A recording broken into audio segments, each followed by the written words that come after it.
everybody, Paul Turner here from thediscipleproject.net and paulturnerspeaks.com. And here we are with video number 3 about the new book, Growing With by Kara Powell and Steve Argue. It is a great book. If you have not gotten the book yet, go ahead and buy it for yourself right down there. There's a link down there that you can go ahead and click and buy the book for yourself and then begin to work through the process.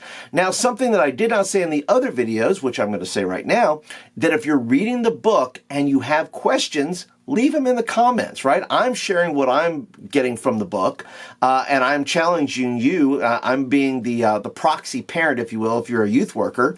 But if you're a parent, feel free to ask questions. Maybe you're struggling or dealing with your own kids. We all do. There's no shame in that. We all struggle with our kids at various points in time, so don't be ashamed to ask a question.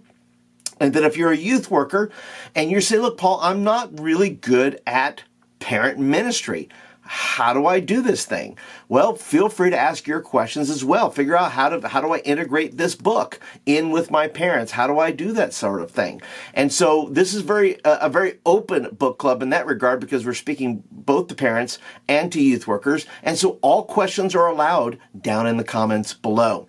So let's go ahead and start today with a quote from the book that I really like and really brings together the essence of what it means to growing with our kids. And that quote is this: too much support with not enough challenge results in status quo. Too much challenge and not enough support leads to surrender. And that is the fine balance, isn't it? It's challenging our kids without pushing them away. And it's also giving them the support they need without cuddling them too much into them doing nothing, right? So we want to be able to find this balance, I think, both in ministry and in our parenting styles. I can tell you this, I have done a terrible job sometimes of balancing challenge and support, because I think I had some preconceived ideas of what life should be like once children turn 18, 19, 20, 21 years old. And I probably erred on the side of challenge too much.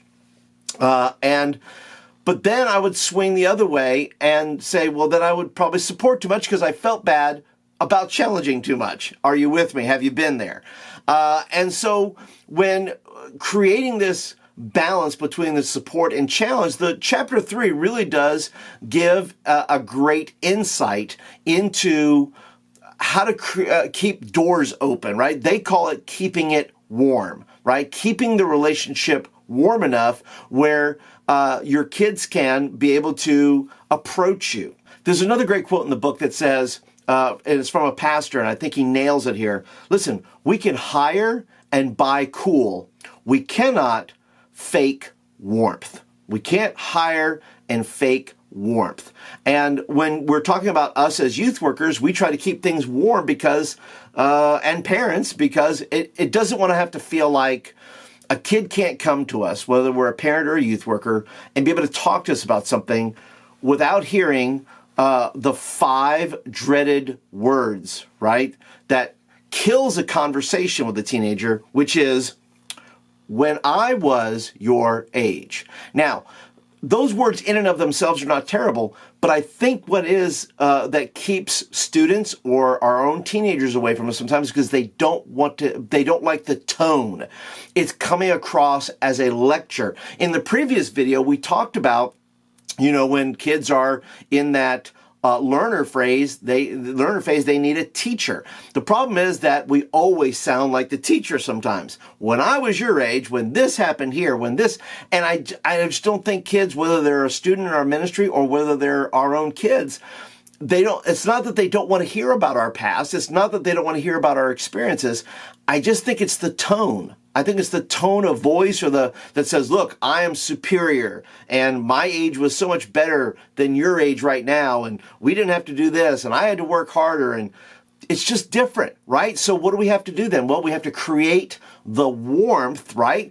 Where it balances between challenge, which is that teaching those 5 words, right? The challenge is, look, we think the challenge is, if I tell you what life was like for me, it's somehow going to impress you enough to challenge what you think your life is. And I don't know if that works. In fact, I'm pretty sure it didn't work on my kids. It may work with you, but I think if you keep it warm, right? Keep that warmth about you that says my children can approach me with this, and then maybe they're open to, hey, can I tell you a story? That's a great way to lead into something from something you grew up with. Can I tell you a story about something that happened with me that's very similar to where you're at?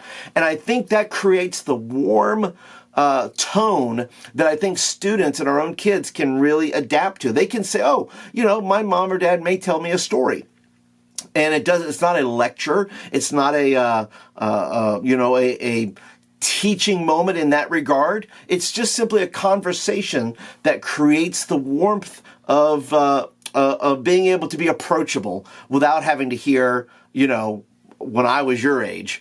Then they can go ahead and say, oh, well, that's just a dialogue. We're having a dialogue then, and we're talking about stories. Listen, I think our kids are far more open to stories than they are open to a lecture or teaching. And I think that's true of our students in our youth ministry as well. We keep it warm because we want kids to be able to approach us and say, oh, hey, look, I'm going to talk to my youth pastor, and he's not going to tell me about, life was like this before the internet, or when the internet was young, or before they had memes, or, whatever it is, that you keep it warm enough. I just think kids are more adaptable to story than they are to lecture. And the rest of the book, in all of chapter 3 here, I think has the withing process. Remember, the whole goal of this is that we grow as a family. We figure out how to walk with our teenagers so that we can be able to have those conversations when it's time, when we can challenge them and support them with the same degree of warmth, right? Where they're not put off by that.